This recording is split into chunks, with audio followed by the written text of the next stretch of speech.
of the Access Advisory Committee. Recording in progress. I'll call the meeting to order. Raymond, can you have a roll call, please? Chair Marston, Here. Vice Chair Sorgman, Here. Committee Member Kovich, I got a note from him. He's going to be late. Committee Member Kuntz, Here. Committee Member Luckett, Here. Committee Member Rassler, Committee Member Tejada, Here. Council Member Oscar Gutierrez, Brian Demore, Here. John Doimus, Sarita King. Here. Okay, the next item is the committee member reports and staff announcements. I want to really just say real quick that if you want to make comments, you should fill out the request over on the table there. If you need help, let us know.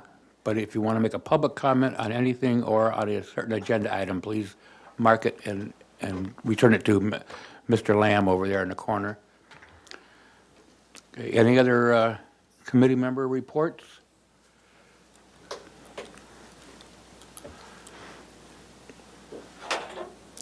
What are the normal committee member, I guess, reports? What are the ones that you, Just things that you want to say that aren't really on the agenda. okay, so, okay, all right. Do you have anything? No. Okay. I do. I've experienced a couple of instances where Realtor open house signs are left blocking accessible features in the public right-of-way. And I remember hearing recently from Brian about new sign ordinance, and I went and looked at the sign ordinance that was online, and I do see that, you know, there is a requirement that it not block public right-of-way. I've seen it in the middle of the truncated domes, right on the corner of a ramp, blocking the center of the ramp. I've seen it right underneath the push to walk button at the crosswalk. And, you know, fortunately it wasn't when it really impacted me, but, I was driving by and noticed it. So I just wonder what avenues we might have to address situations like that. I have a sense that, you know, this is largely on the weekends, and they're, you know, probably gone by Monday morning. They're probably only out there during the open house hours, 8 a.m. to 3 or 4 p.m. on a Saturday or a Sunday. So I think that by the time anyone alerted Public Works, it would be too late. I don't know what the best path to a resolution might be, but I considered that maybe in trying to educate the industry might be somewhat helpful. Yeah, I can look and see if there's some kind of professional organization amongst the realtors here locally and get a message out to them. Education's going to be more effective than enforcement in this particular case. Maybe And- I can help work on like an infographic that they could put in their newsletter or something that would clearly illustrate the problem. That'd be great. I'm wondering, we have on our website the ability for the public to submit some complaint or something that they see that may not be compliant. In that website, is there the ability to upload photos so that you could take photos of what's happening and identify the site, so that at least then when you meet with someone, you just can say, you know, we've received this was what was submitted, so we're following up on this? Yeah. Would that be helpful in any way? Not as much in this case, only because these are mostly probably Saturday, Sunday issues. And by the time staff comes to the office on a Monday and sees the complaint, there's going to be no effective follow-up they could do at that point because the signage would be gone. So I think that's why the education is probably the most effective. I mean, if we see the sign and there's a contact on it. A lot of times there's a name and a face. So that is an opportunity, actually, to Yeah. do more targeted education. Yeah, that's what I was thinking, is that the photo would likely identify at least the real estate company, and you could just then send an email just to let you know that, in case you weren't aware. Yeah. Just to update you, Elizabeth, the SB Connect, which I think you're talking about, does have a place to put in photos. Oh, great, But I think this weekend thing is a little bit different. right. And I was going to ask you, Brian, real quick, I know you can't send out people to enforce or to drive around looking for problems. What's the best way to let you know about any kind of blockage like that? Yeah, if it's an ongoing thing, I think submitting through the SB Connect app would be fine. If it's a kind of a one-off urgent thing, an email to me or Chair Marston, you can contact me Okay. directly by phone or text if needed. I don't see these as urgent, the ones I've experienced, but I would hope that because of the nature of these things changing over the weekend, that we might be able to track repeat offenders who had been warned and continue to be scofflaw about it. And then just a question about the SB Connects. What's the timeline from when someone submits something online to when city staff acts on it? Vice Chair Sorgman, I think it depends on the situation. I mean, it instantaneously gets pulled into our system, but I don't know on the back end who's monitoring for follow-up. And that actually could be a good item for a future agenda. We could bring in some of the folks who work with the SB Connect app and who respond to various things. I think that would be good for the committee and for the public to hear about that. That's a good idea. Yeah, I think that is a great idea, because one assumes that the person who's monitoring the site has some knowledge to which department the complaint might, impact. So if that person doesn't have enough background, they may not direct it to the right place. Right. I believe a lot of it is automated, where depending on what is selected by the user in the menus, it will send it directly to the place that it is intended to go. Okay, all right. Yeah, I'm not familiar with the program at all, so thank you. Any other comments from members? And Brian, do you have any staff announcements? None. Okay. Okay, number 3 is public comments. Anyone who wants to speak to anything that's not on the agenda, but has to do with the Access Advisory Committee, can have up to 5 minutes to talk. So I'm going to guess there's no one in the audience that has a public comment? There are no public comments. Is there any on Zoom? No.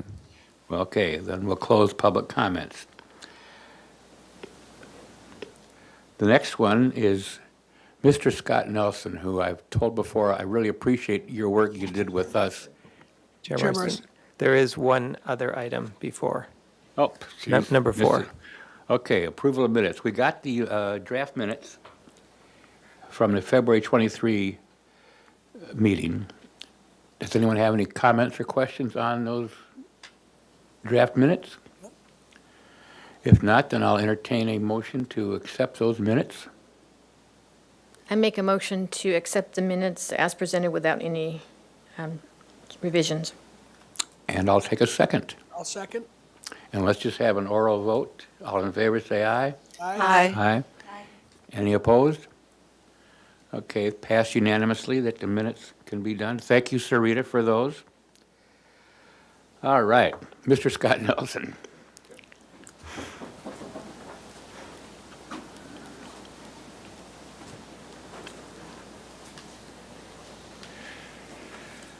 All right. Well, thank you very much for inviting me to speak here today. My name is Scott Nelson. I'm webmaster for the City of Santa Barbara.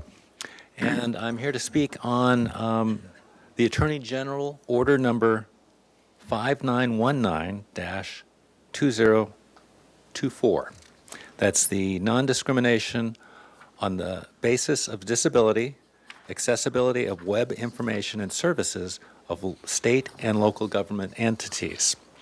The agency issuing this ruling is the Civil Rights Division of the Department of Justice. The summary of this 289-page document is that the Department of Justice issues its final rule revising the regulation implementing Title II of the Americans with Disabilities Act to establish specific requirements, including the adoption of specific technical standards for making accessible the services, programs, and activities offered by state and local government entities to the public through web and mobile applications. The effective date of this ruling is June 24th, 2024, and the compliance dates for a entity the size of the city of Santa Barbara is April 24, 2026. And specifically, the requirement is that state and local governments comply with the Web Content Accessibility Guidelines, version 2.1, level AA success criteria and conformance requirements. That was sort of a lot. But I've got really great news. And that is when the city of Santa Barbara redesigned our website, we developed it with accessibility as a leading priority. WCAG 2.1 level AA compliance was a functional requirement for the 2022 website implementation. The city's Access Advisory Committee's recommendations led to the selection of our current content management system. We also put into place additional tools to enhance the user experience and to report on accessibility issues across the website. Since the launching of the redesigned and accessible website in 2022, the city has continued its commitment to website accessibility.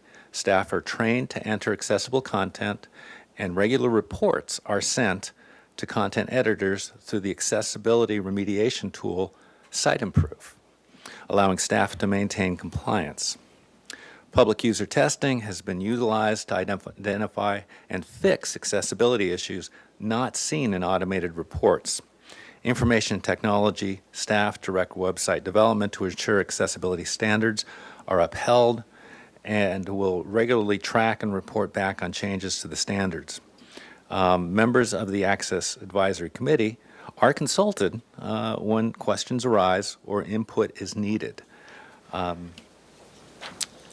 And I will say that we are currently monitoring the website in compliance with Web Content Accessibility Guidelines 2.2, which adds an additional 9 checkpoints to the 2.1 that's required by the DOJ.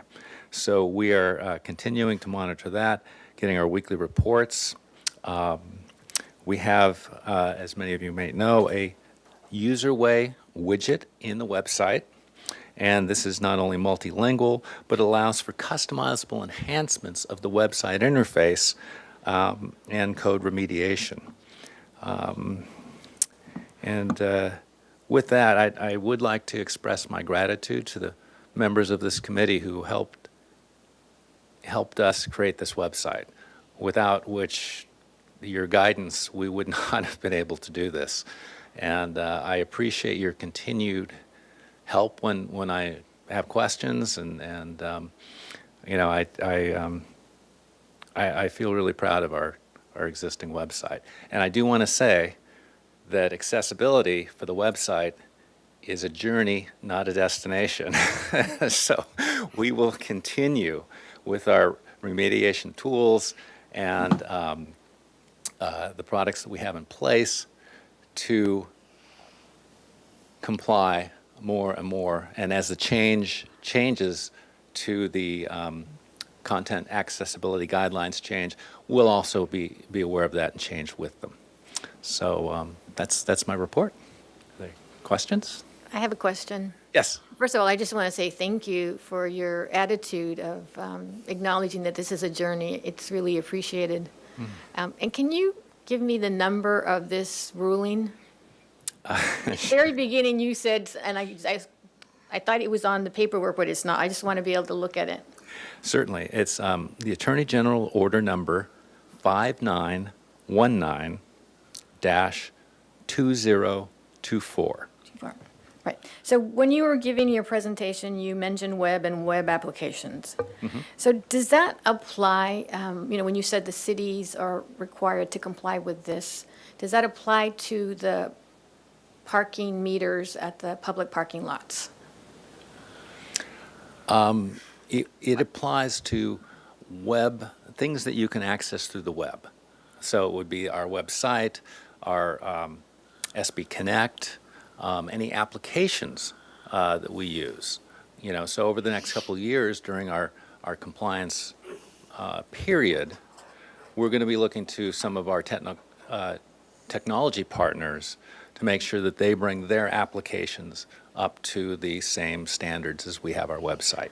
Yeah, because I thought I understood at some point there was discussion of maybe using your phone and when you're at a public parking lot to check in. Is that not the case? I'm not terribly well informed, but I understand that it's before council right now that we're looking at going to pay by plate for downtown parking on street, and that would presumably be web application based. I think that if I'm putting myself in Scott's shoes, that's not technically the city's website, although it's an application the city uses, probably requires the same level of accessibility. I would wager that any application provider in that space would have a hard time competing if their application did not meet those guidelines. Okay. I just wanted to see if that was going to apply to that particular program that might start soon, so. Yeah, this ruling would apply to web apps, things on your phone, as well as websites and Okay, web pages. so the group that is, I guess, the city group that's working on selecting this application, would they know that this is a requirement? I don't know. I'm not privy to this selection process, but I am absolutely happy to reach out and find out what's going on there. Yes. Could you please talk to downtown parking and make sure they understand? Sarah Clark? Yeah. Yeah, and if I can just add, with any software that's under consideration or even with computer hardware, there is this IT governance process that is set up where a particular department or division just can't go off on their own and procure technology without working through the IT department. So I would think on an application like this, through that IT governance process, Scott's going to hear about it and be able to weigh in so that somebody like downtown parking just doesn't all of a sudden launch an app unbeknownst to the rest of the city. Okay. On the point of downtown parking, Brian, can you follow up that I'd like to be more involved. I'd like the AC to be more involved in, or at least somewhat involved in this process with the change to the pay-by-plate app. We haven't heard anything about this except it's going to council, and how far along in that process are we? Can we get a report from downtown parking? And I think that'd be a great follow-up item. And I can send a note to the committee, just the current status. And if it makes sense for a future agenda item, we can bring the downtown parking team in to present. Right now, it's kind of at a decision point. And so it may just continue on as status quo, and there may be bigger changes in the works. We don't know yet. But definitely it's getting a lot of attention at the moment. I would think that generally speaking, moving towards an app base, so everybody has their own personal interface would be an improvement for accessibility. And so I'm not too concerned about it. It certainly, from my perspective, be better than a mounted kiosk interface. So, but it would be interested to know more. Thanks.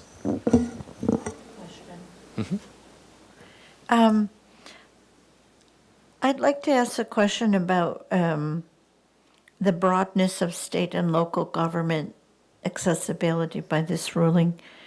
Does that include apps for accessing buses, transportation, museums, library, police, fire? All these are also city-owned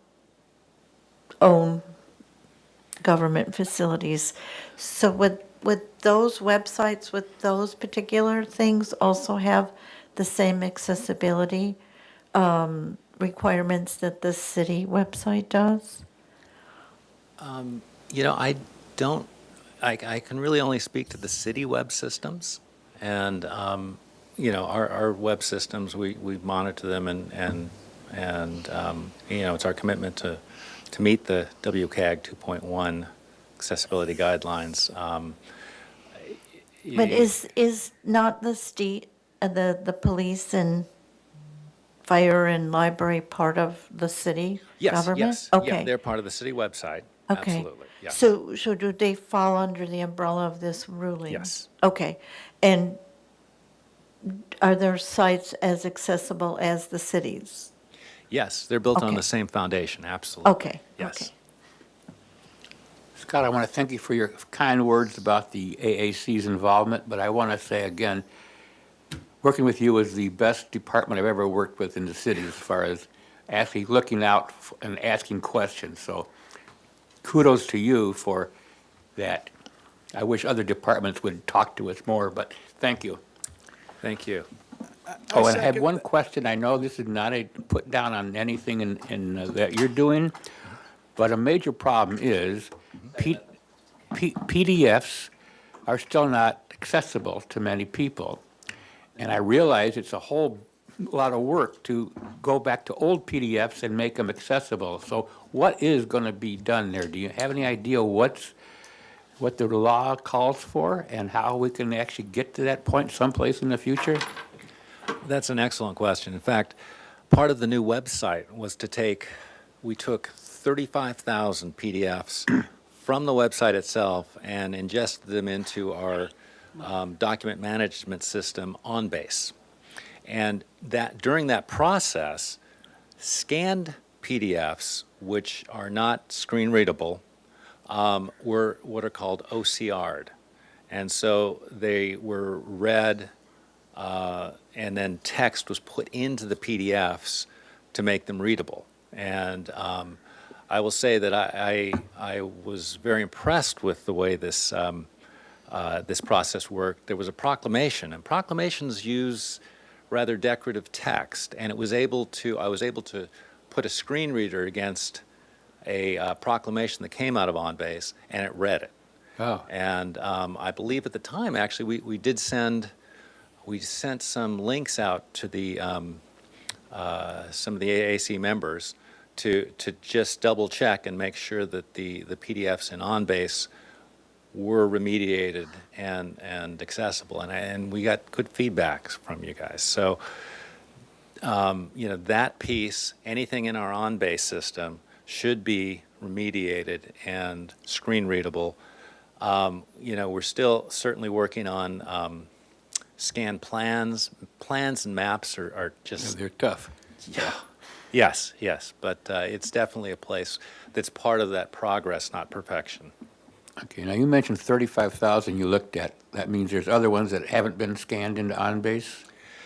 Right, we have about 2,000 PDFs on the site now that are just a variety of different things that may or may not be WCAG 2.1 Okay. compliant at this time. Because I have heard other places, they just are getting rid of the old PDFs that they don't want to scan and update. So I understand why, but sometimes, anyway, thanks for your information. I appreciate what you're doing very much. Thank you. Scott, I wanted to reiterate Chair Marston's appreciation and specifically in your effort to not only hold our website to a higher standard that's required, but to do so ahead of schedule. So thank you. Hey, Thank thank you. you. Yes, it's been great working with the city website team, and yeah, overall, I was impressed with the screen reader accessibility. If someone does, have an issue with the website, there are a few reasons. Either they could be using a different screen reader, a different version of the screen reader, or there might be some commands that they aren't aware of that which allow you to navigate to the part that where the accessible text is. So that's kind of an ongoing training issue, but that's a lot of what these standards are about, is to make sure that the website is set up in a way that it's as easy as possible without going through too much extra effort. Thank you, Skylar. Thank you. And as you're all aware, Skylar's in charge of teaching this stuff at the Braille Institute. So he Right. works with a lot of people on screen readers, so. Right. Thank you. Anything else for Mr. Nelson? Thank you very much. Thank you.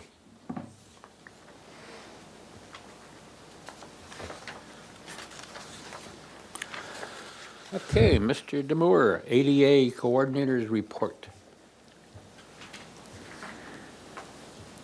All right, thank you, Chair Marston, and I think this is an unusual meeting where we're tracking ahead of schedule, so thankful for that. Just hang in there. Yeah, that's true. Well, it's good. We'll have hopefully time for the other items on the agenda. I don't have a lot under the ADA Coordinator Report. A couple of things I did want to highlight, and keep in mind we can't get into big discussion on any of these items, but I did want to provide some brief updates. So regarding State Street, specifically the 1300 block, that went to council again recently for an update. Chair Marston attended that meeting, provided some commentary as he's invited to do so now. Both he and the HLC chair attend those meetings. And with the 1300 block, there was a decision, well, the council all gave their recommendations on what to do with that configuration, and then it left it in the city administrator's hands on how to move forward. And we received direction earlier this week to go with an option that is, I think the easiest way to describe it is that it's returning it to what it was before COVID, with one major exception, which is removal of the center turn lane, which will create more room for bike lanes, parklets, and that's the major change. As part of that project, which is going to take place over the next 4 to 6 weeks, there will be new sidewalk access ramps installed. The crossings at the theater will be improved. New ramps at the theater as well at that frontage. And blue zones will be reintroduced to that area with the parallel parking as it was before. The existing parklets that are there can remain. I believe they'll have to be modified, or at least some of them will have to be modified.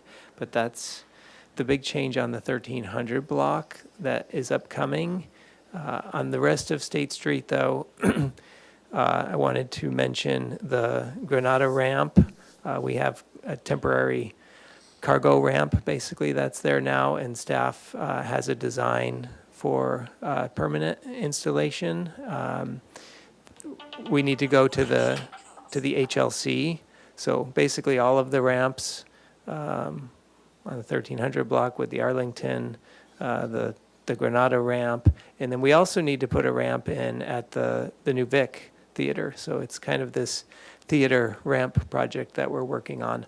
All of that's going to go to the HLC on consent here very shortly. And once that happens, hopefully we'll get an approval. We're going to be able to we'll be able to amend an existing construction contract that we have to include those ramps. So all of that work should be able to take place possibly before our next meeting. It could be done. So that's really good news from an accessibility standpoint. Some of those things should have been done years ago, so it'll be good to get that work completed. So let me butt in real quick. You're saying that all three of those theater ramps will be done in the next 3 months? Provided the HLC likes our plan. Oh, wonderful. And Yes. could you, I'm sorry to butt in, but you talked about blue curb in front of the Arlington or at the corner? You mentioned ramps and blue curb. Could you tell me a bit more, where is that going to be? I don't know specifically where the locations are. I should have gotten that information from Mr. Bailey before the meeting, but Okay. I can report that back. Okay, thank you. Yeah. I'm very happy to hear that you got funding to do this. Yeah. Or whatever. Thank you. Yeah. So I have a question. Would it be helpful for committee members to be at the HLC meeting to give positive input to why they should approve this? It wouldn't hurt. I'm not remembering what the format is for HLC consent. I think it's just a one-on-one meeting with staff and whoever's appointed to review that item. So I don't know how that works, but let me think about it and. Or even a letter or email that would be sent? But that would Yes. mean that if you could send us the plans that you're presenting, so then, Jim, that you could then send a letter that says, we've reviewed this, we think this is a great thing, it's been needed for a long time. Okay. Could So I think, we maybe get one of the ad hocs, maybe the sidewalk ad hoc, to review the plans or something ahead of that so that we know what we're endorsing? Yes. Yeah, thanks. I also, on the subject of the Arlington, I believe that the curb breaks on either side of Arlington Avenue at State Street. I'm so sorry. My daughter is breaking through the rule that says do not disturb. I have a belief that those ramps there at Arlington and State are not compliant, and I wonder if bringing them into compliance is part of this project? I'm fairly certain that's included in the scope of work. Okay. But as part of providing to the ad hoc the plans for the theater ramps, we can include an update on the overall game plan for the ramps on that 1300 block. Wonderful, thank you. Brian, I'd like to make one suggestion request. I'm very happy the ramps are getting in, but I also see a need for accessibility in ramps on each block of the closed areas of State Street for people, for pedestrians in wheelchairs who might be on the roadway with the bikes wanting to get up to a store or restaurant instead of having to go the whole block, and including people in walkers. So is it possible to discuss with the committee about maybe installing one or two on each side per block of the closed area? Committee member Luckett, we do have mid-block ramps, and there are ramps at the end of every block. And the place for pedestrians really is on the sidewalk, so they shouldn't be navigating in the street, but there are some streets that we do see a lot of pedestrians in the street. And for some, if they see a store they want to go to, it's very easy. They can just step up onto the curb, walk through if there's landscaping or not. But for others, they will have to go to one of those ramps. I don't believe that there's any requirement that we need to put additional ramps in at any of those locations. If there was a particular high demand location, it would be something that we could consider.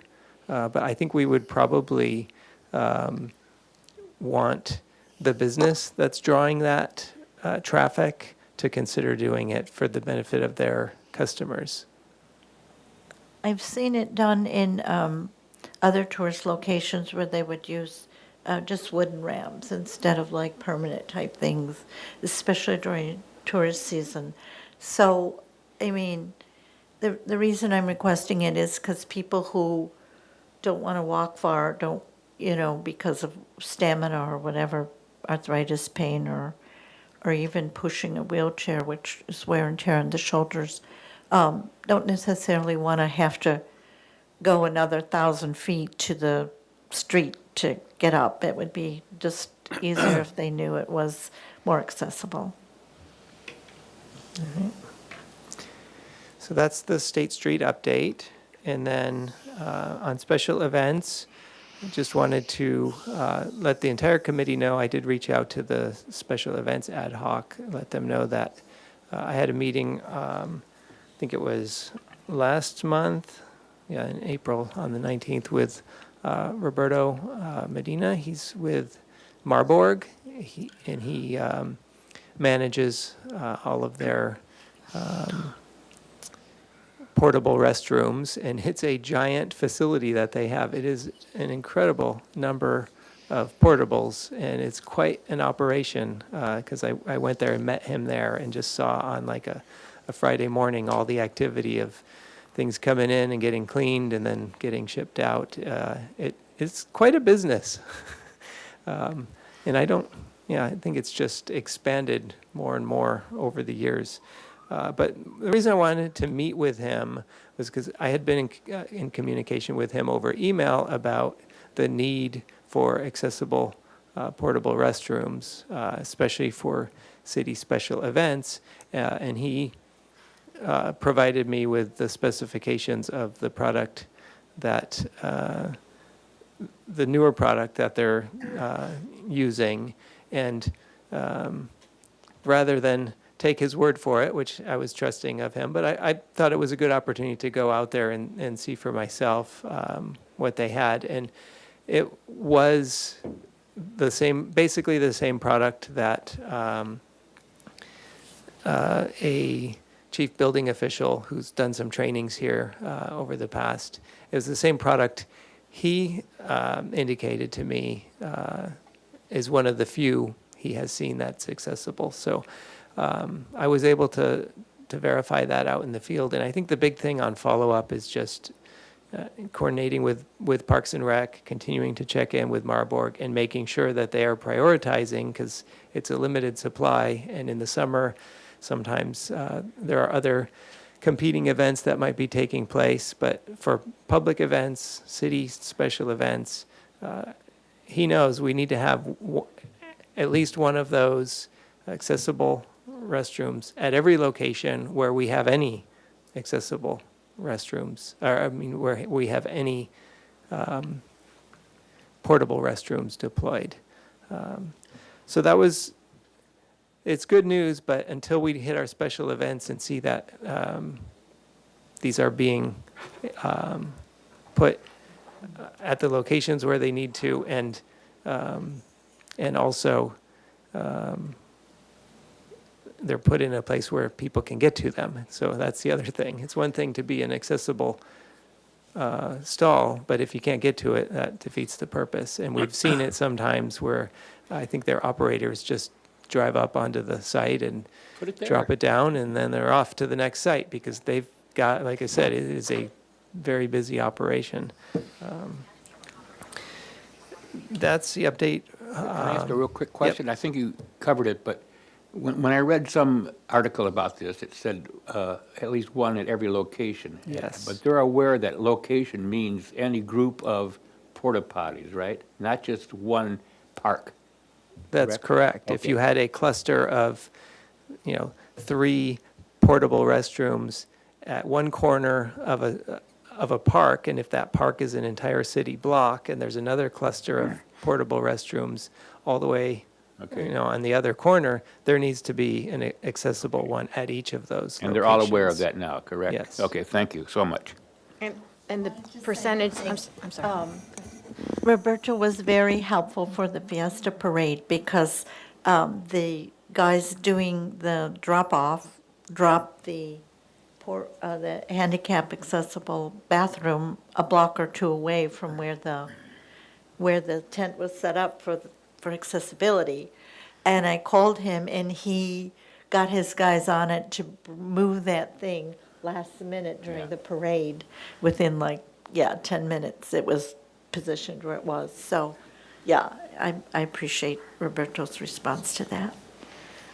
I can't believe that he's still there. I've been on the board of AYSO for 30 years, and I used to coordinate the tournaments and the games, and he gave me and educated me on all things about porta potty. Because I was in charge of ordering those for AYSO games. So it's wonderful. And so was John Caparelli the person that you Yes. asked about that? Okay. And then the percentage is 5%. So if you have a need for more Right, than 20. if there's more than 20. Yeah, so, okay, thank you. All right, and then the agenda item says "and capital projects," but we actually have a separate item set up for capital projects. So that's all that I had for ADA coordinator report. Thank you, Brian. That's good news. I'm so happy about the ramps at the theaters. 'Cause I thought that was going to be years down the road, but, You can thank Mr. Bailey. okay, I will. He's been very helpful. And I want to acknowledge and appreciate the recognition that it was required and missed, right? I like that. I'm happy that the city is acknowledging that requirement. Wanted to ask a follow up about the ADA porta potties at these special events and related discussion, actually, and maybe it's better for an ad hoc committee report discussion. You can tell me on that, but we had asked about temporary parking at these events as well. I didn't make it to Earth Day this year, so I didn't get to see how the porta potties were implemented. Be happy to hear from anybody who did make it. But I'm wondering if there's been any further discussion about what might be done for temporary parking at Alameda Park during these big festival events. For specifically wheelchair accessible parking, right? Right. Yeah, I think a follow-up with the ad hoc special events would be the place to have that discussion. Okay. Yep. Chair Marston, if you would indulge me, I'd like to suggest that we swap the next two agenda items and take our break a little early. Well, I guess we could do that. My daughter seems to have an emergency and I need to use the restroom, so if we could do that, Okay. I would appreciate it. That's fine. We'll take a 5-minute break, good enough? 10 It minutes? says 10. I might need 10. Okay. All right, We'll have a 10-minute break now, and we'll resume with item number 7 on the agenda. thank you.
it was suggested that maybe to save your time, you could do your report now before our ad hoc. Would that be okay?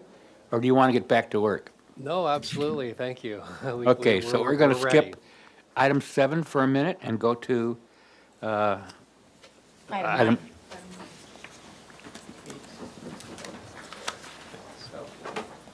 So you're Right. going to We're impress us and stun us with your report. we're going to go to item 9, which is the ADA transition plan update, talking about next steps and priorities and funding. Thank you. So this will be short and sweet, which is a good thing because I think it indicates that things are on track. What you'll see in the presentation is that all of the previous dates that we have given at ad hoc and the previous AAC meeting 3 months ago, all those dates are still holding. There's been no slippage. So we'll run through it here. But before I do that, I'd like to introduce Maya Adamski. We introduced Maya at the last ad hoc in April, but Maya is a relatively new hire. She's well on her way at this point, but Maya, I'll let her speak to her brief resume and introduce yourself. Hi, my name is Maya. I have 20 years of architectural and construction experience, some of that with Chicago Public Schools. And I'm very excited to be in Santa Barbara right now working on this important project. Yeah, Maya has actually extensive between design and project management, implementing ADA procedures.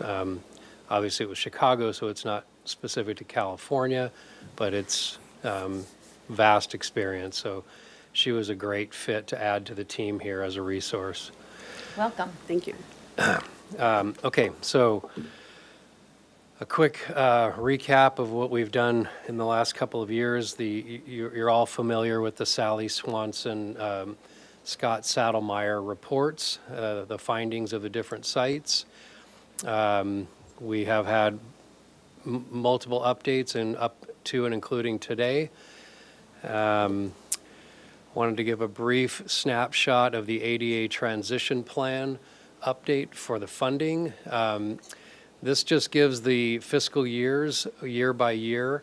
We're currently at 1.225 million available, and about 2 months from now, another 350,000 will be added. So about 1.5, 1.6 million that is currently available for both design services and actual construction budget.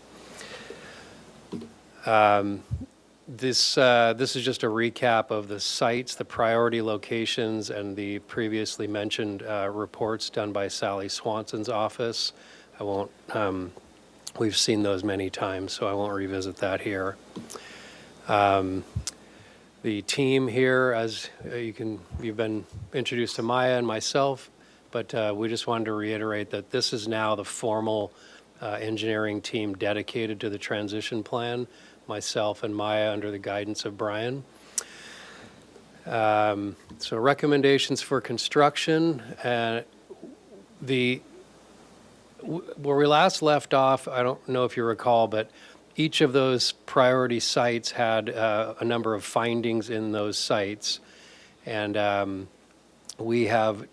Maya, in fact, has mapped all of those sites to put the findings to site and floor plans so it can be communicated to the contracting community, which leads to the next item, scoping and bid packages. We did initiate that earlier this month and have a job walk with the contractor the 28th?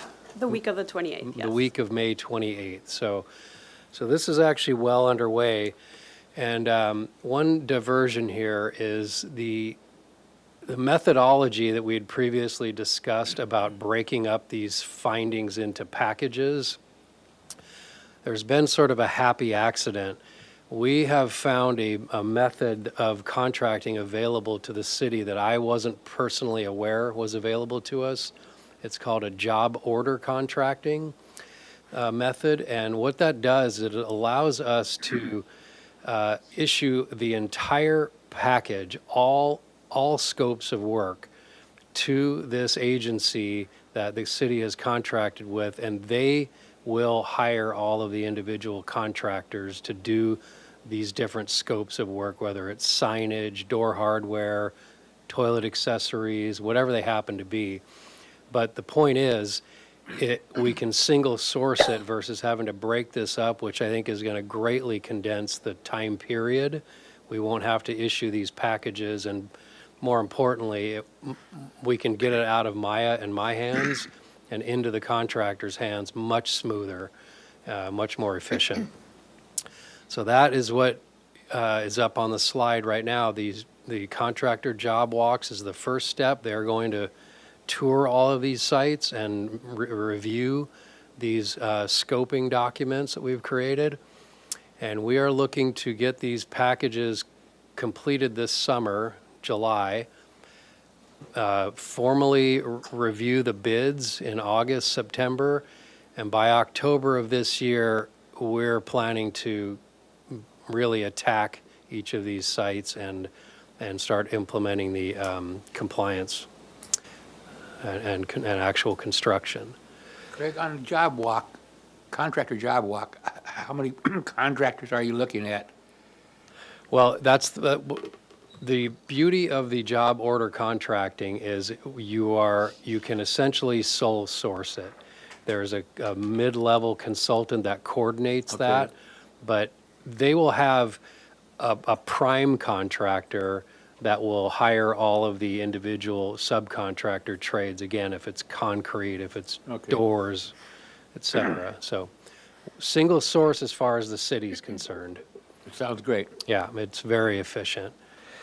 I think we need to open it up to public comment at this time. I'm done with the presentation, so, Okay, first, are there any Questions first. questions from the members? oh, okay. Well, I've got it backward on the slide here, sorry. Yeah, I have a question. You have 1.5 to 1.6 million available, so the work that was identified in Sally Swanson's report is more than that. It is, and, but that is just, the ADA transition plan is not limited to fiscal year '25. Yeah, correct. This goes on as sort of in perpetuity, and over it'll be years, frankly, as this construction occurs, funding will be allocated to address them.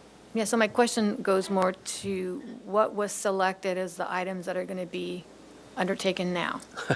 That is still in process. Prioritization is really the two schools of thought. One, sort of start with the simplest and least expensive items in the findings. That's one school of thought. You can, with that method, you can knock off a quantity of list items easily. The other is, the other priority concept is, bang for your buck in terms of what helps the community. What's priority for the community, I should say. And we'll actually need help at the next ad hoc committee, I think, we want to present the priorities that we have identified and see if we're in agreement with this committee. But I think we're not quite ready to present that yet. We intend and will present a list of priorities and approaches, and I'd like to hear from you folks what you think we should do. Do you have a date in mind for this next ad hoc meeting? I believe it's a month from now, or no, is it 2 months from now or a month from now? It was July 17th, I believe, is the Okay. date. Yeah. Well, it's every 3 months, so the last one was April 17th. Thank you for your presentation. Do you know where the elevator at the City Hall falls on the list of priorities? So that's interesting because that is actually its own project with its own funding outside of the ADA transition plan funding. And so that is currently in the design process, in plan check. We're working with the building department to obtain the permits for that.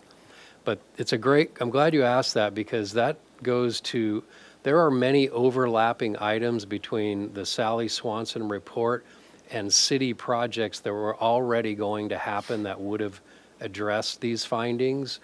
And we're actually working to identify those items so that they don't end up in our job order contract scope of work, and they're left to the elevator is a great example. The restrooms at City Hall is another example.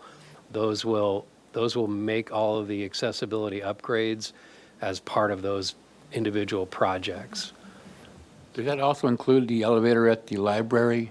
Is that, Well, that is currently underway, actually. Okay. That library is being constructed or that elevator is being constructed as we speak as part of the Central Library renovation project. okay, So another good example, that is in the Sally Swanson report, and it's being addressed via an adjacent project.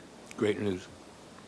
That's happening a lot, actually, throughout the city, which is great because it doesn't take away funding from the transition plan Right. work. So what I'm hearing you say then, even though you've indicated 1.5 to 1.6 million, they're actually spending a lot more.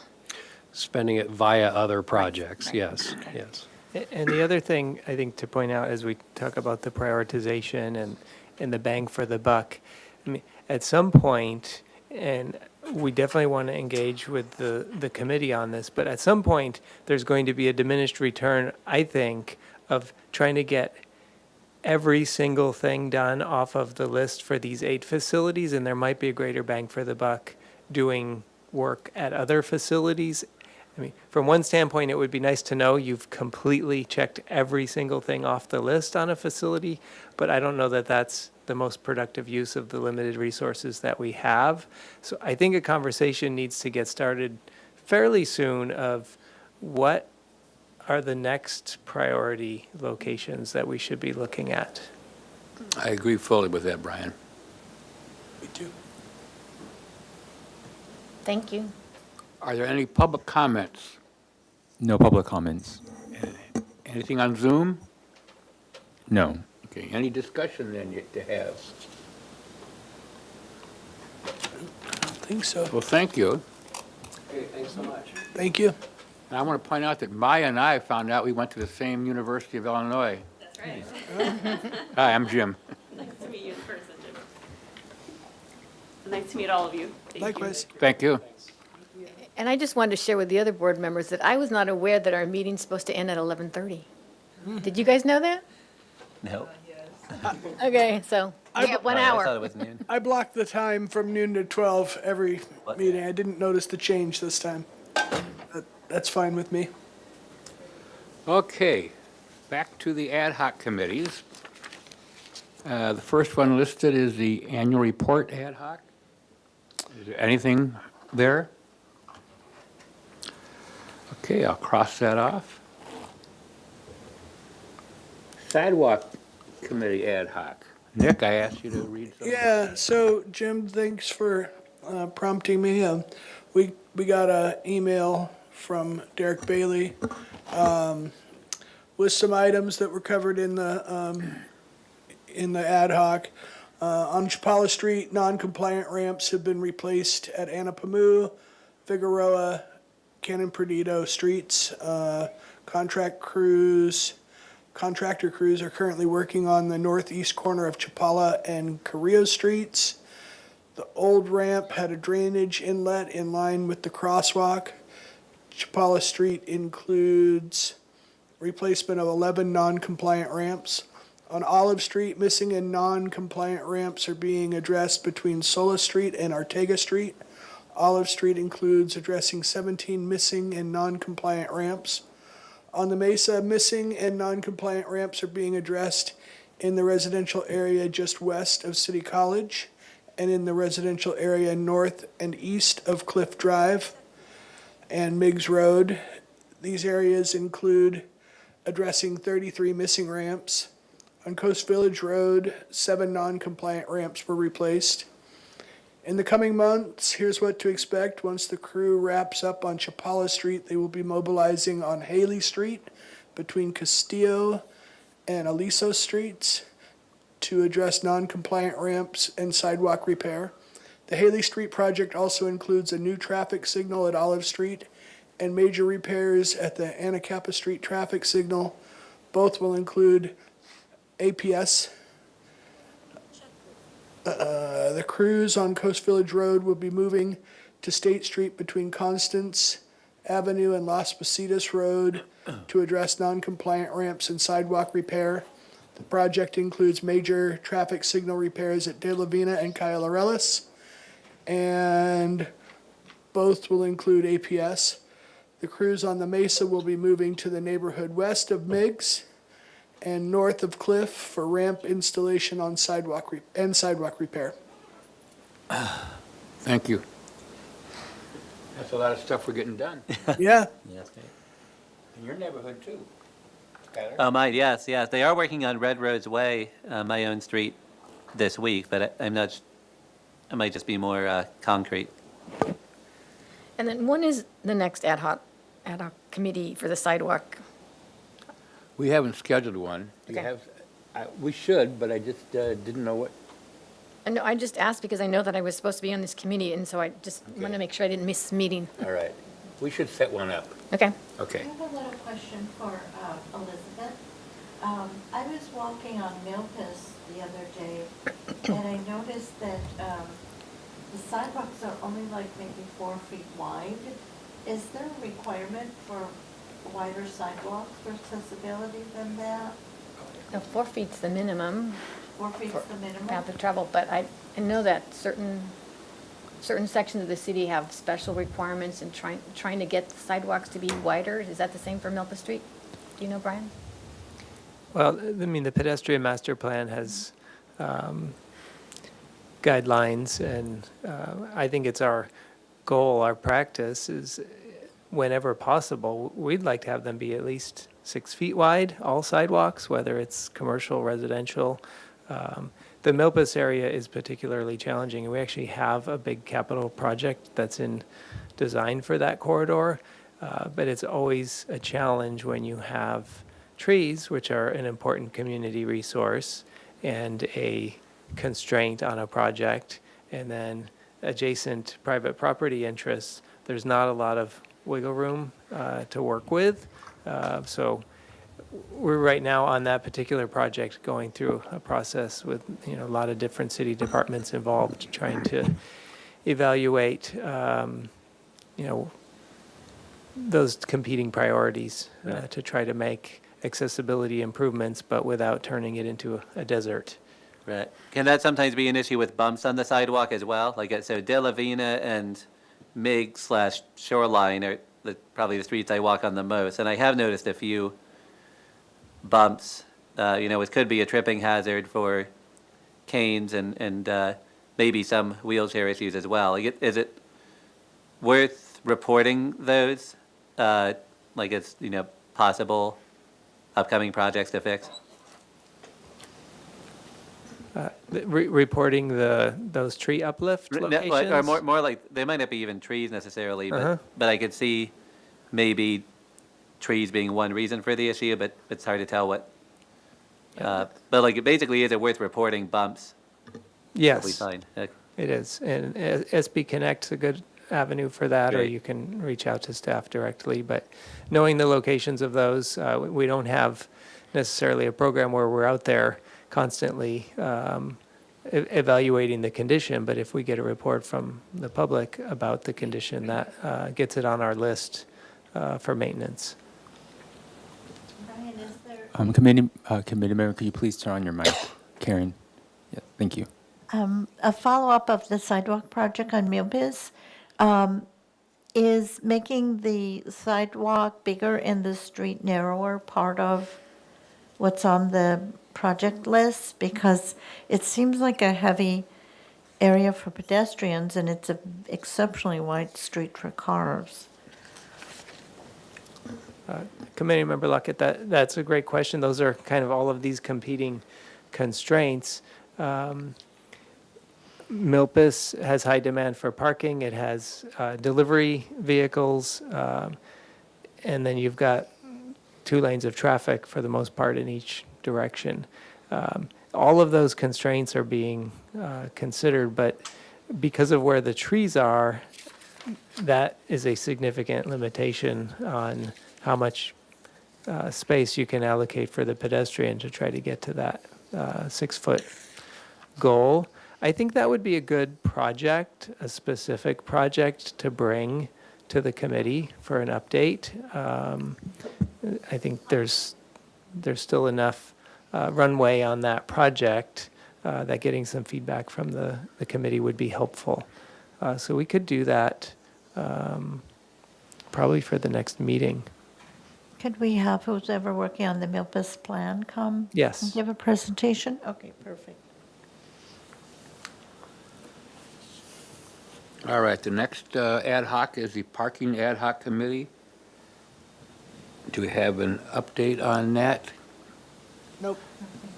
I have a note here for myself that says, as you probably know, the council voted on this Tuesday to not support the whole plan of the parking meters and the increased fares, at least for a year. Is that correct? Is that your understanding, Brian? That's my understanding. I had it on in the background, so I wasn't Okay. 100% focused on the decision, but that's what it sounds like. Okay, let me ask you a question that's related to that. The Sarah Clark's group, they wanted to use Measure C funds. Now, when we voted for that, we were told it's going to go to help accessibility. And nowhere did I see that Measure C funds could be spent to pay for city goof-ups or city parking or whatever. So what's your opinion, being a city man, of using Measure C to bail out some department? Do you think that's kind of tricky, or? Chair Marston, so basically to summarize the situation they're in, they have this structural deficit on Right. their program, which has existed for years, and their reserve balance every year just has been depleted more and more and more. But because there's always been some level of reserves, I think the can has just continued to be kicked down the road. And we're at the point where there's no more road left to kick it down, or there's no more can left, however we want to make that analogy. So they need something to backstop what was always considered an enterprise program, so not supported by the general fund. But if an enterprise gets to the point where they're bankrupt, so to speak, then in an organization like the city, the general fund becomes the backstop for that. So that's the situation that's facing downtown parking right now. And Measure C, although it's intended for infrastructure and it's primarily been used for infrastructure, I think the city's done a good job of dedicating that financial resource to infrastructure. There's no legal requirement on how that money gets spent. So the council can choose to use that to kind of prop up the downtown parking operation for a period of time if it chooses to do that. I'm a little confused. I get some feedback from people saying that this is an enterprise fund, but other people say it's not. So is it truthfully an enterprise fund, like the harbor? Until it can't support itself, it's an enterprise fund. Okay. And the same thing would happen with any of the enterprise funds. Okay, like the airport and the harbor? Correct. Okay, thank you. Outdoor dining and State Street interim operations. Do we have anything on that? Any problems with downtown? I did want to say, a couple of weeks ago, I wrote to downtown parking to ask how much money has been collected from the rents that were finally decided to collect from the parklets. I haven't received anything yet, so do you have any idea on that quickly, Brian, on what kind of funding is coming in? I don't know. Okay, I'll follow up with that again. Recognition nominations ad hoc committee.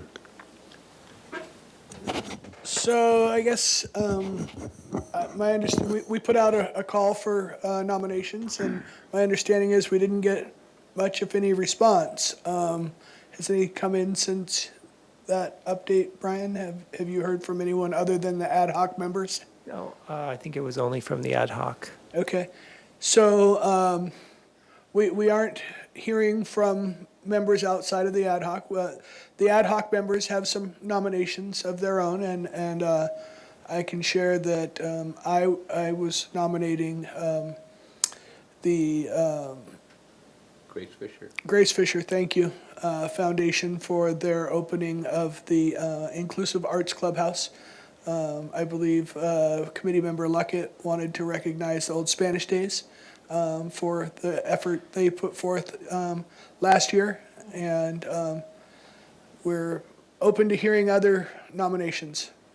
How does the public know? How does the public know that they can be involved in the nomination process? It's not really for the public. It's for this committee to nominate. But any member of the public who is, watching is certainly welcome to submit via public comment for consideration. And also, Karen, there's a city council award for that. So maybe if the public wants to do it, they could do it to city council. But Well, I don't know if this is appropriate or not, but I'm going to say it anyways. okay.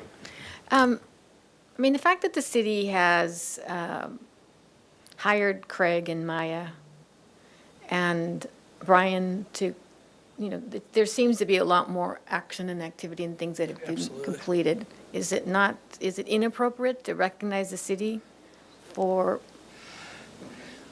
doing the right thing? I share your sentiment. I want to give Brian a big thank you for being for facilitating so much recent change. I can't. The difference between his stewardship of this committee versus previous is night and day, and I fully recognize and appreciate that. I'm not sure that this award is the place to recognize that, but I am thinking about how this committee can recognize the city's recent change in posture and effort. Okay, all right. I thought about it when you asked me the question, and I've definitely seen a shift, and the Yep. fact that we're seeing reports of construction and ramps Yep. and these things that have been stalled for years, I think that should be recognized in some way. Yeah, Yeah, yes, you could recognize individual staff like Brian or Derek. yeah. Yeah, let's think about, I totally support what Brian's doing. I think Yep. Derek does a great job for Yep. accessibility. I'm glad what Maya and Craig are doing. I don't know how to package this, but Yeah, know that we do very much admire you for what you're doing here. Thank you. We'll give you some kind of gold star. Okay, The special events? Right here. okay. Special Events Ad Hoc Committee. Any news on special events? The news is that we have a interest from Hillside House to participate in the Solstice Parade. And so I've spoken to the Solstice artist, and they are willing to accommodate building a float, and we might have some wheelchair people on the float. And then others walking in the parade. So I'm going to get with them and assess how big of a float we need and who can participate. And the issue right now with special events is getting the organizers to designate space for the disabled community to view. And the Solstice director is, I'm not sure how informed she has been yet via the documents from the Parks and Rec department that they were going to put out. But it seems that even if they get a document, they're not focusing on that. So I would like to request either a phone or in-person meeting as soon as possible with Sarah Knowles and the ad hoc committee. So we can, I'm thinking, okay, they're handed a document, you need to provide space, designate space in a handicap bathroom, but are they reading it? And are they taking it as, I have to do this, or just, they want me to do this? So I'm just wondering if also a follow-up phone call from the Access Advisory Committee or Sarah Knowles being more direct or highlighting this. So that's why I'd like a follow-up meeting as soon as Yeah, possible. I'd love a follow-up scheduled. meeting too. I meant to call for that sooner than now. And an idea I'd like to look into, Brian, maybe you could scope this out ahead of that. It seems to me that, there's some street closures around Alameda Park that take place during these big events.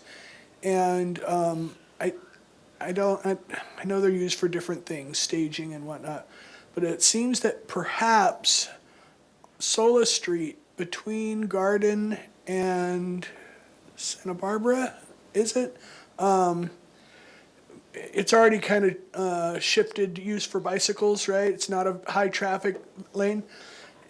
That seems to me like a good possible opportunity to set up parking and seating for parade viewing. If it's not already needed for some other, staging or whatnot. It would be the end of the parade, but it would be adjacent to the festivities afterwards, and it seems like a good spot or somewhere near there. And another follow-up is with the Fiesta Parade organizers. They did such a wonderful job accommodating and designating space and parking with Brian's help. So this year they said, okay, we're going to put the accessible viewing next to the VIP viewing. But then I guess they heard from the city they can't do that. So we're going to have it again in front of next to the swimming pool where we had it last year. But they seem to be very narrowly focused on, we're going to work with Hillside House to make it accessible for them. And they're not getting the idea that it has to be accessible for everyone who wants to watch the parade. So, Then why are we recognizing them? pardon me? If they're not, I think, didn't you want to recognize them? I did for last year. Okay. But Yes. Doesn't that send the wrong message then, if they're not willing, or they're not seeing that they're, That is a question, yes, definitely. okay.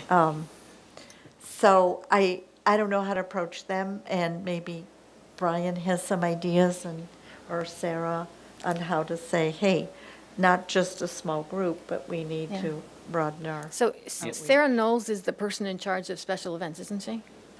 That's correct. She's the city special event coordinator. So perhaps a meeting or a presentation from her to the committee to outline what procedures and how she works with each group to let them know that there's an obligation. That might be helpful. Yeah, we did that at the last ad hoc, and I've emailed her a couple times and still haven't heard back, and it's becoming urgent now that summer's Right. here with the parades. I mean, maybe Michael from Hillside House could say something, like to advocate for,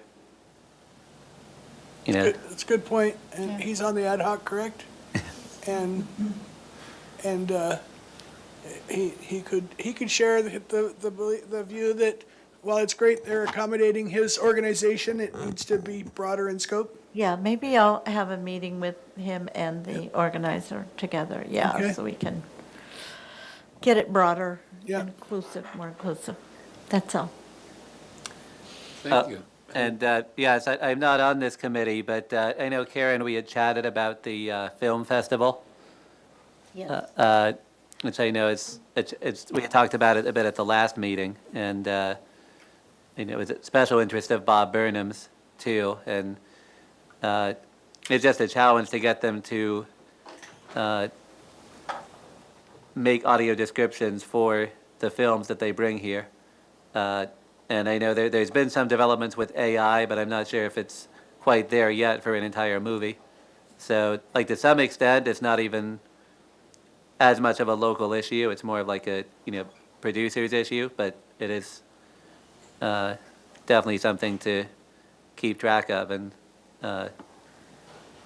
try and advocate for more inclusion there too. Thanks for that reminder. Brian, I know you talked to Roger. Mm-hmm. Did he have any comment about how it can be handled? Trying to remember what I got back on the reply, but he was very thorough. I appreciated his responsiveness. It did seem to indicate it was, there's only so much they can do Right. on their end as a organizer of the event. I can, I don't remember, I think I shared that email probably with the ad hoc. I can go back to that and just refresh what the highlights were. And if it seems appropriate, I can just send a follow-up to the full Okay. committee on Yeah, it would be where that's interesting.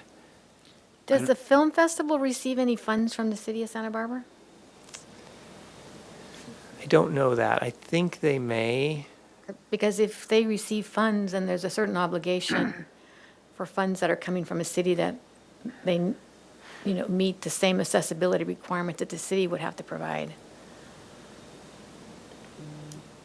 Right. And I think, this is talking about, I guess, the films themselves. Yeah, and I'm not sure about the legal status of audio description tracks as a required thing. Like for a lot of theaters, when it comes to actual plays, there are audio description machines too, where actually a live person will do it. But it's not. I don't think it's required for theaters to have it. Okay. It might be nice if Roger could at least look for a couple of films that are already described Right. and have a special, okay, we got 2 films that are audio description. Yeah. I realize it's a big thing to try to put audio description on every film.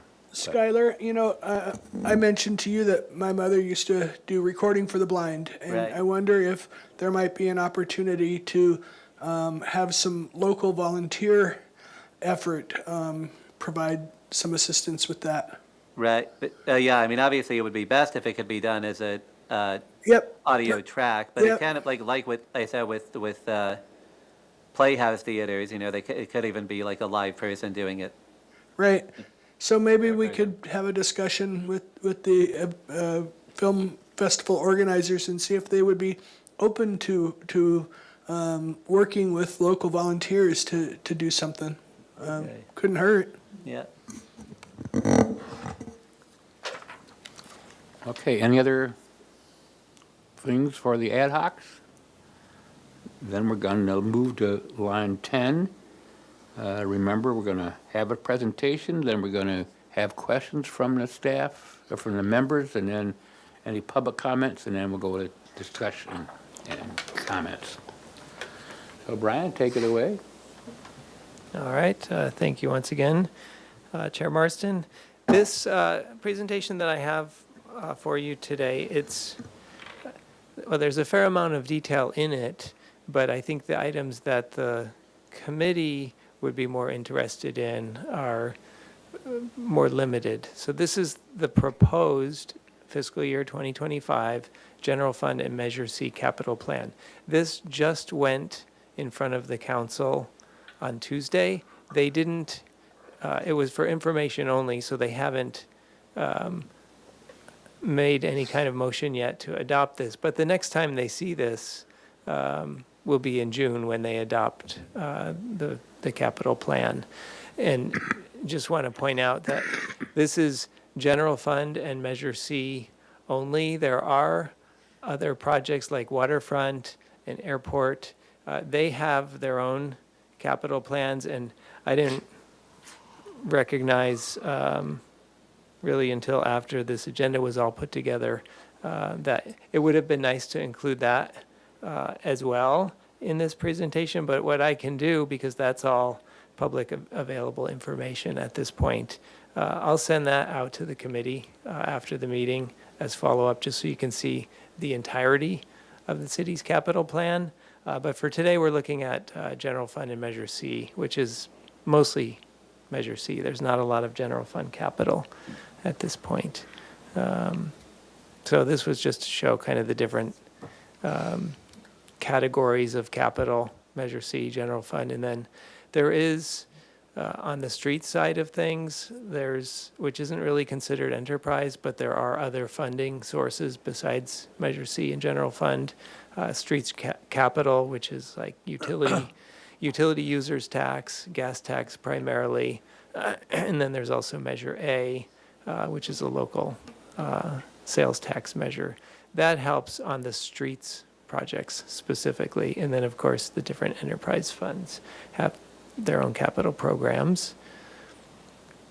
So these are organized. It's going to be a bunch of slides organized by department, and then looking at FY25, whether it's general fund capital or Measure C capital. And the first slide here is information technology, and none of these are physical improvements to the built infrastructure that we interact with on a daily basis. These are a lot of software type things. So I don't know that these are super relevant to the committee, other than, as we know from having had the webmaster Scott Nelson in here earlier, that any platform that the public interacts with needs to be accessible. Next slide is a grouping of 3 different departments which have very limited funding in the general fund. And actually, these are all Measure C projects, but sustainability and resilience. They're doing a lot of work in the EV charging area. So you see one project listed here. They're doing a lot of other projects with EV charging that are grant funded. And then we have State Street Promenade redesign. That line item is basically for the staff in community development who are managing that project, which is separate from the State Street interim operations. And then homeless responses under city administrator. Library project, there's a few under Measure C. First is technology replacement, and then there's some funding for the Central Library lobby update, and another bit of funding for the Central Library roof terrace renovation. I think it's more of a leak proofing project that needs to take place there. There's an opportunity to do a renovation and really transform that space, but for right now, we need to prevent the building from damage due to leaky roof. That's library. Under police and fire, public safety, really the only thing to highlight here of note, of course, is the new police station project, which is in plan check right now. So that project needs an additional bit of funding next year to get us to the point where we would be ready for construction. And at that point, the plan is to issue debt through municipal bonds to pay for that project, which would then be paid back through annual allotments using Measure C. Can I ask a quick question? We'd Yes. asked previously if there's going to be a CASP inspector on the police station. Is there one now? I'll check. I think there is, but I'll make sure with Brad Okay. that there thank is, with Brad Hess, who was working on that project. Okay, and now these projects, the lists get bigger here as we move to Parks and Rec. I will read through each of these. The first one is a payback for a loan for a prior project for Cabrillo Pavilion, but the rest are actual projects of varying scopes. Alameda Plaza renovation, Alice Keck Park Memorial Garden, Central City Master Plan, that's at Spencer Adams Park, Chase Palm Park renovation, Franklin Neighborhood Center parking lot, that's a repave, Hale Park renovation, open space management, Honda Valley open space management, Median and Parkway landscape renovation, park field renewal and irrigation, park restroom renovation program, Plaza Del Mar fencing, park infrastructure safety program, playground replacement program, trails and walkways, urban forest management plan implementation, and then finally Parks and Recreation equipment replacement. So you don't see any huge capital projects or funding. It's a lot of smaller amounts. A lot of these are annual programs or just ongoing needs throughout the Parks and Rec department. Any questions on that list or any items of interest that we could come back to? I don't have staff here from Parks and Rec who are working on any of these, but I wanted to put these in front of the committee because these will be funded July 1.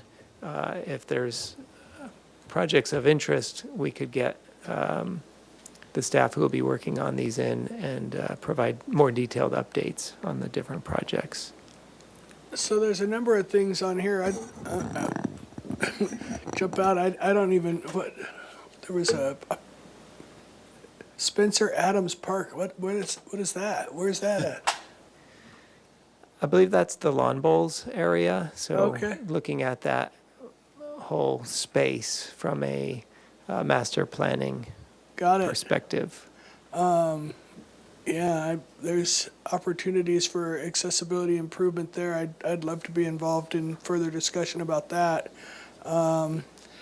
Alameda Plaza, is that like Alameda Park, the combined Alameda Parks, or what are we referring to with Alameda Plaza?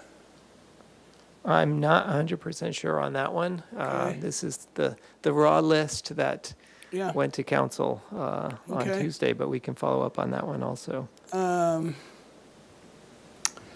Let's see.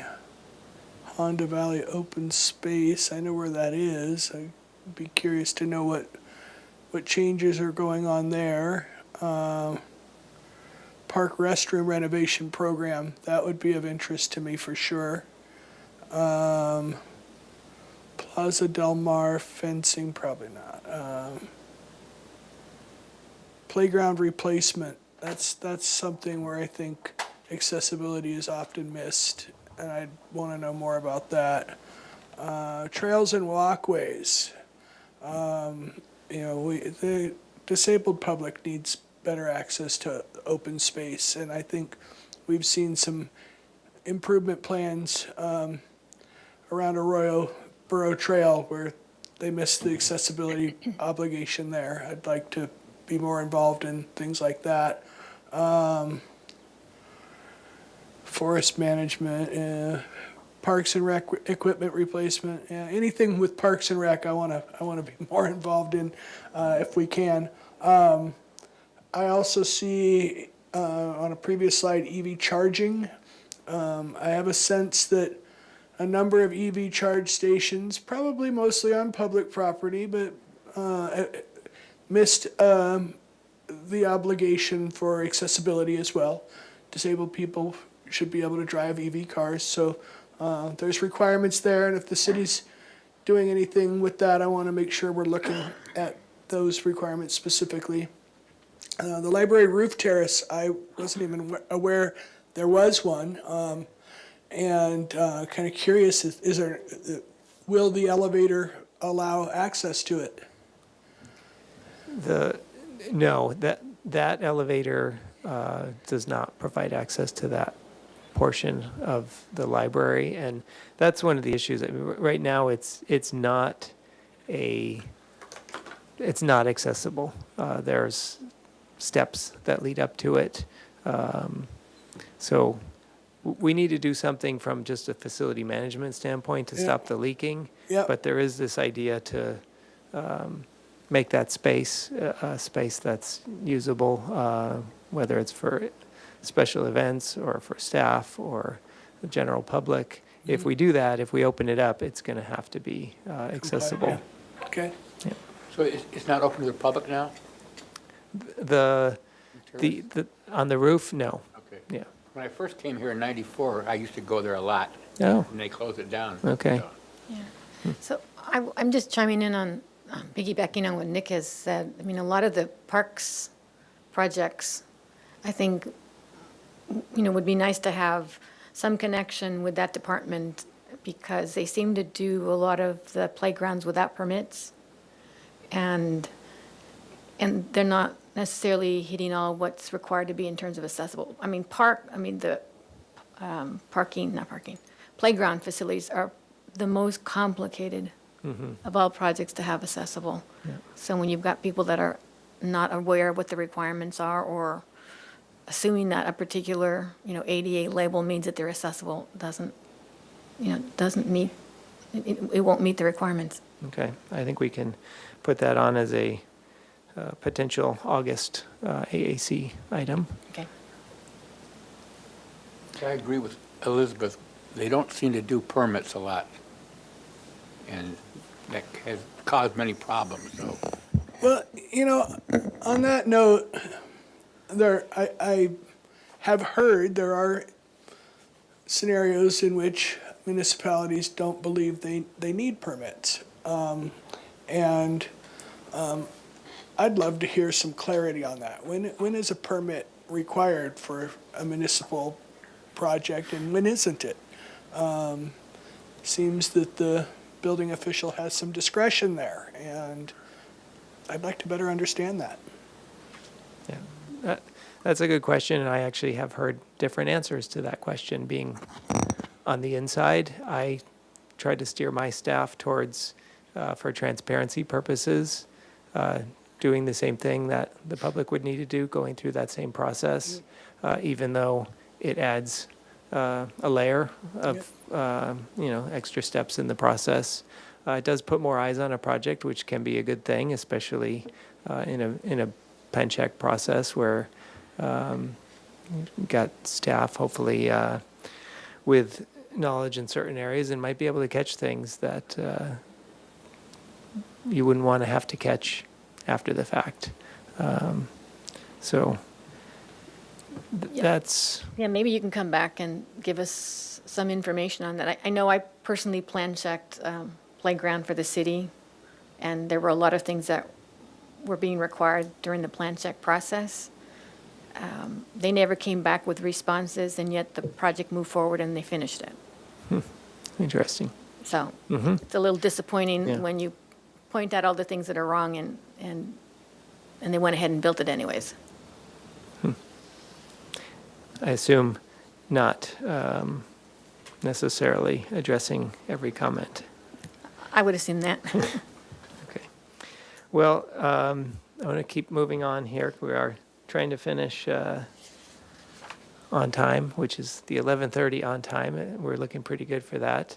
But it sounds like the committee would be interested if we brought staff from Parks and Rec in to talk about their capital program. I think it's been a little while since we've last done that, and maybe when we did, I think Justin Van Mullen might have been the staff who presented, and I think it might have been specific to a project or two as opposed to their more entirety of their capital program. Next slide here is a list of projects on the beginning of the list of projects under Public Works, and it's organized by category, with the first being facilities. There's a radio system upgrade project, not necessarily interesting for AAC. Facilities renewal, miscellaneous minor facilities projects. So these often will have accessibility components to them. I don't think we know yet what's going to be programmed with those funds, but it's a decent amount of money at $480,000. Paving at city facilities, so basically any general fund parking lot, and parking lot paving often does trigger a lot of accessibility requirements, but it's only $200,000, so that's probably only going to get us one lot. Corporate yard repaving, that's more of a operational area. And then interestingly, I'm not sure why, but the La Mesa Park restroom is listed here, not under Parks and Rec. But that's another project I'm sure is of interest to the committee. And then general, these don't really have a division, an operational division that's assigned to them. So it's just listed under general. There's Plaza de la Guerra revitalization. That's the amount of funding we think we need to complete the design phase, $1.2 million. Then there's the annual $500,000 for business corridor improvements. That's under Measure C. And then the two ADA projects, ADA Transition Plan Implementation and ADA Walkways and Building Pathways. That's the $350,000 that we saw on the earlier slide when Craig was presenting. And then under streets, bunch of projects listed here. First is the Milpas project that we've talked about already. That 250 is some of the match that we need for the grant. And then we have a project on Cliff Drive, a very large project, urban highway to complete street transformation project. That's city match, the $1 million of Measure C. There's another, these first three are all active transportation program projects, grant funded with city match needed. So the third one is West Side and Lower West active transportation plan, $500,000 match requested there. And then drainage improvements, $400,000.